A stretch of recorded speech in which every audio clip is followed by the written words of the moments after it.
here's an edtech startup that I was telling you about, which has raised as much as $28 million, and this in their Series C round. It was led by Westbridge Capital, along with their existing investor, which is Eleva Equity, and it's now planning to use these funds for product innovation, for expansion in smaller cities, and hire new talent as well, is what we've understood. But why not hear from the management themselves? Joining us is Sumeet Mehta. He's the co-founder and CEO of Lead School. Great to have you with us, and congratulations on the $28 million that you've raked in, Sumeet. Your company has been offering these integrated curriculums and these technology solutions to affordable private schools. And if you can quickly tell us the genesis of this business idea and how you developed it.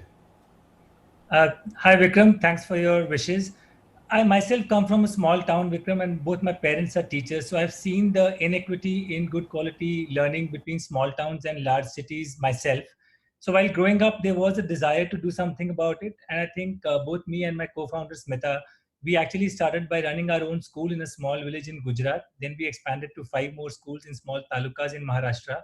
And we ended up developing a system which we saw produce great learning outcomes for students and improve teacher performance immensely.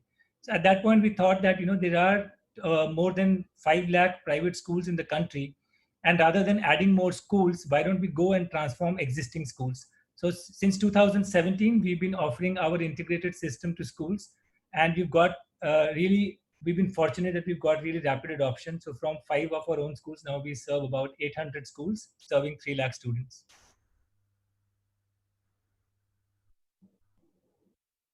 Which is brilliant. But since you're working with affordable private schools, I imagine that the product has to be affordable too. So I want to get from you how you've gone about the pricing for the product and the kind of offering that you make to these schools with the integrated package that you offer them.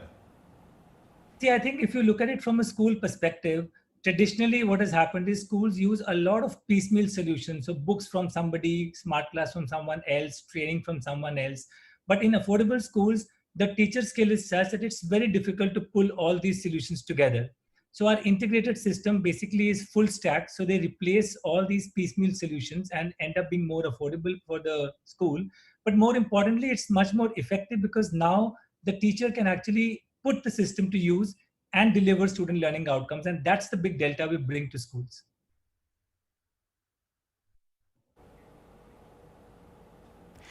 I understand now you're targeting tier 2 schools as well, Sumeet. So what is the game plan? Because yes, you have a fresh round of funding that you've been able to rake in. And we are coming out of a COVID crisis. But what has happened through it is that a lot of schools have gone online. So I reckon that this has really turned out better for you because you already have a digital solution. But perhaps you can tell me more. Yeah, see, I think our commitment is to ensure that we provide uninterrupted learning to our students. So back in March, when we got the first inkling that there might be a lockdown, because our integrated system is tech-based at the back end, we were immediately able to move all our schools online and in fact help all our children complete their academic year. Then in April, when schools had to start their new academic year, close to 300-400 schools we were able to move online and they were able to start their session completely online. And I think that's been the power of the integrated tech-based system, that schools have been able to migrate online and still been able to provide uninterrupted, excellent quality of learning even during this pandemic. So we find ourselves fortunate to be able to serve students in this situation so that despite the pandemic, despite them being stuck at home, they're still being able to learn and achieve good outcomes. Our assessments show that student learning can be at par with physical schools if good quality online learning can be provided.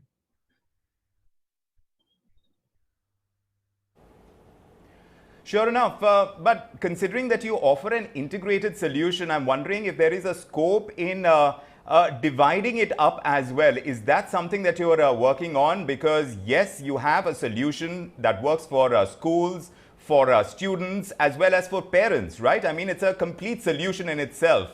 But is there scope to customize it? Yeah.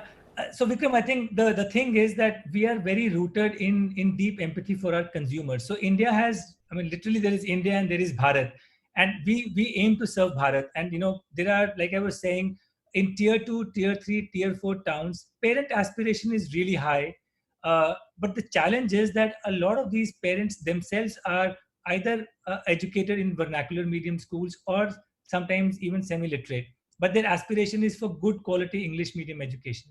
Similarly, in these schools, teacher skill is poor to moderate, and school facilities are also, require some improvement. So if you break down the solution, then you will not really get the impact. And our objective has been full school transformation. But so think of it as a school in a box. You take a building which is running a traditional school, rote learning, book-based system, analog processes, and you plug in lead school inside, and the school then transforms into a center of excellent learning. And that can only be possible if you take a system approach, if you ensure all stakeholders are connected, and if you ensure that everybody is getting what they need. So students get good learning material, teachers get the support and the system that they need to use to be able to teach.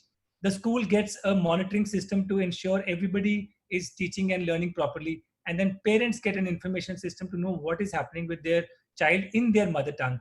And that's how we transform the whole system. Doing it piecemeal will not actually give us the results. So we're very committed to full school transformation. So you're saying that integrated solution is the way to go right now, and since you're serving Bharat, where the aspirations of parents is quite high, but perhaps teacher skills are a bit under par, so that's where your solution works better. But I suspect this is in general a good time to be in EdTech, and you could tell us more. But I'm just going by the kind of funding that you've had. About Eleva Equity, it has infused about $8 million into your company in your Series A and Series B rounds of funding. And I'm also seeing that Westbridge Capital has come in, which you can tell me, was it easy or tough to get them on board? Because the only other edtech company that they have is Vedantu, which is now valued at around $600 million. So they've done well on that front. But tell us what it took to get them on board for this round of funding. How easy is it to get investors on board? Yeah, I must say that we've been fortunate to get mission-aligned investors. I think Elevar Equity have been great for our journey right from 2017. They saw that what we were solving was a really deeply entrenched problem in the country. And the quality of schooling, India's PISA ranking. So all of these are deep problems, and it requires, committed investors who are willing to back entrepreneurs who are solving tough problems. So the last 3 years have with Elevar have been amazing. And Westbridge, we have found an equally mission-aligned investors. I think they look for entrepreneurs who are there for the long term, who are solving real problems on the ground. And Sandeep and the team, as we have spoken and done the conversations over the last 5 to 6 months, we see that they're also committed to backing companies which can have a wide scale impact, because education in India is a massive problem to solve. And we hope that with Elevar and with Westbridge together, we can actually make a big dent in improving the learning outcomes. I wouldn't say it was tough, because I think what we have built so far, the learning outcomes we've been able to achieve, and schools who we have been working with, we have very high retention metrics. So I think the business and the numbers and the impact was there for them to see, and therefore I guess it was a meeting of minds and heart, where they want to back mission driven entrepreneurs. We wanted mission aligned investors. So I think we are fortunate that we have the backing of two really good quality investors, and with their backing we will be able to make the impact that we are aiming for in the country. Still, Sumit, you have to keep your costs under control despite the kind of money that you have in the kitty. How do you do that? Because with technology, which is basically something that you need as in your input, you have to ensure that you remain ahead of the curve, whether it's about the competition or essentially even when it comes to maintenance, even research and development, all of that you need to control. And for that, you need the right manpower too. So how are you going to go about controlling costs in times ahead?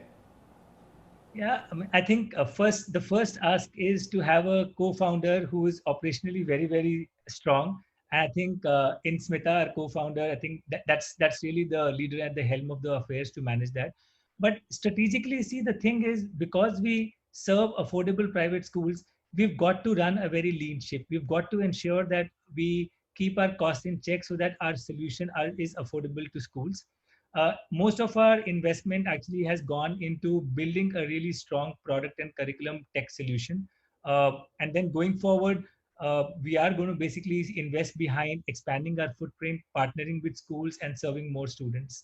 Ultimately, I'm a traditionalist in that sense that we run a strong unit economics business which makes sense at a unit economics level. And I think if you do that right, then with scale you get the scale efficiencies. Uh, and I think with the backing of the investors, if we have the runway to actually go and make an impact, then we don't have much to worry about.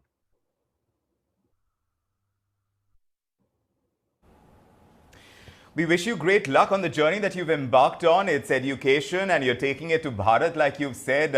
It's all based on a technology platform and it's helping build aspirations for parents who want their wards to do really well. And that's something that you'll have a lot of sign-ins for. We wish you well in times ahead. Good luck and congratulations again, Sumit. Thank you so much, Vikram. Thanks for having me on your show.